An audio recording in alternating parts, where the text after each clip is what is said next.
রাতে বাচ্চারা কান্না করলে মাথায় হাত রেখে একটি আয়াত 7 বার পড়ুন।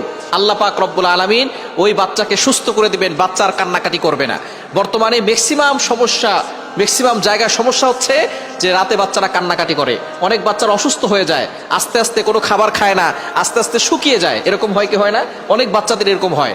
এটা জিনের সমস্যার কারণে হয়, অনেক সময় বদনজর করার কারণে হয়। বদনজর কিন্তু খুব ভয়ঙ্কর জিনিস। আপনার বাচ্চার ছবি ফেসবুকে দিবেন না। অনেকে আছে বাচ্চা হওয়ার সাথে সাথে ছবি ফেসবুকে দেয়, এতে কিন্তু বদনজর লেগে যেতে পারে। বদনজর কিন্তু সত্য, নবীজি সাল্লাল্লাহু আলাইহি সাল্লাম জানিয়ে দিয়েছেন আল আইনু হাক্কুন, বদনজর সত্য। আর এই বদনজর এতটা ভয়ঙ্কর জিনিস, নবীজি সাল্লাল্লাহু আলাইহি সাল্লাম বলেছেন বদনজর একজন সুস্থ মানুষকে অসুস্থ করে ফেলে, কবর পর্যন্ত নিয়ে যায় এবং একজন উটকে রান্নার পাতিলে পর্যন্ত নিয়ে যায়। সুতরাং এই বদনজর থেকে আমাদেরকে সাবধান থাকতে হবে। বাচ্চার ছবি ফেসবুকে দিবেন না। যে আসবে তাকে বাচ্চাকে দেখে বলবেন মাশাআল্লাহ বলেন, মাশাআল্লাহ বলেন। মাশাআল্লাহ যদি কেউ না বলে, বলে বাচ্চা খুব সুন্দর হয়েছে, স্বাস্থ্য খুব ভালো, দেখবেন বদনজর লেগে যাবে, আর বাচ্চা খাওয়া দাওয়া করবে না, বাচ্চার স্বাস্থ্য কমে যাবে, শুকিয়ে যাবে।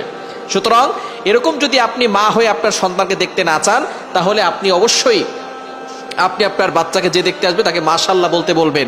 এবং যদি বাচ্চা শুকিয়ে যায়, রাতে বেশি কান্না করে, তাহলে একটি আয়াত বাচ্চার মাথায় হাত রেখে পড়বেন, আয়াতুল কুরসি একটি আয়াত। পবিত্র কোরআনুল কারীমের 3 নম্বর পারার 1 নম্বর পৃষ্ঠার 8, 9, 10, 11, 12 নম্বর লাইনগুলোতে সূরা বাকারার 255 নম্বর আয়াত, এই আয়াতটি আপনি 7 বার পড়বেন। বাচ্চার মাথায় হাত রেখে 7 বার পড়বেন, এরপরে 7 বার পরে ফু দিয়ে দিবেন।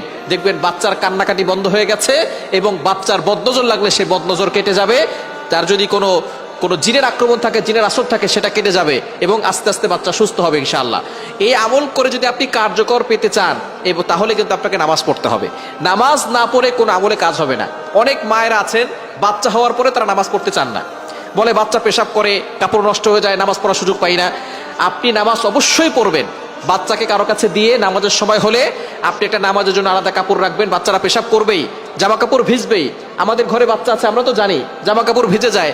আপনি নামাজের জন্য আলাদা একটা কাপড় রাখবেন, সেই কাপড় পরে তারপরে নামাজ পড়বেন। আবার সেই কাপড়টা চেঞ্জ করে আপনি যেটায় পেশাব লেগেছে সেটা পরে থাকবেন। আবার যখন আজান দিবে তখন আবার জামা কাপড় চেঞ্জ করে নামাজ পড়বেন। সুতরাং নামাজ পড়বেন, 5 ওয়াক্ত নামাজের পরে আপনি আমলটা করবেন। তাহলে বাচ্চাকে কেউ বদনজর দিয়ে ক্ষতি করতে পারবে না, জিনের আসর লেগে কোনো ক্ষতি হবে না। আপনি 5 ওয়াক্ত নামাজের পরেই বাচ্চার মাথায় হাত রেখে আয়াতুল কুরসি পড়বেন। আল্লাহু লা ইলাহা ইল্লা হুয়াল হাইয়ুল কাইয়্যুম লা তাখুযুহু সিনাতুন ওয়া লা নাওম লাহু মা ফিস সামাওয়াতি ওয়া মা ফিল আরদ মান যাল্লাযী ইয়াশফাউ ইনদাহু ইল্লা বিইজনি ইয়ালামু মা বাইনা আইদিহিম ওয়া মা খালফাহুম ওয়া লা ইউহীতুনা বিশাইইন মিন ইলমিহি ইল্লা বিমা শা ওয়াসিয়া কুরসিয়্যুহুস সামাওয়াতি ওয়াল আরদ ওয়া লা ইয়াউদুহু হিফযুহুমা ওয়া হুয়াল আলিয়্যুল আযীম। এরা 7 বার পড়বেন, বাচ্চার মাথায় ফু দিয়ে দিবেন। দুনিয়ার কোনো শক্তি আপনার বাচ্চাকে ক্ষতি করতে পারবে না। বাচ্চার রাতের কান্না বন্ধ হয়ে যাবে এবং বাচ্চা শুকিয়ে যাবে না, স্বাস্থ্য ভালো থাকবে, সুস্থ থাকবে। আল্লাহ তাআলা আমাদের প্রত্যেকটা যে নতুন মা যারা হয়েছেন তাদেরকে বাচ্চাকে সঠিকভাবে রাখার এবং আমল করার তৌফিক দান করেন।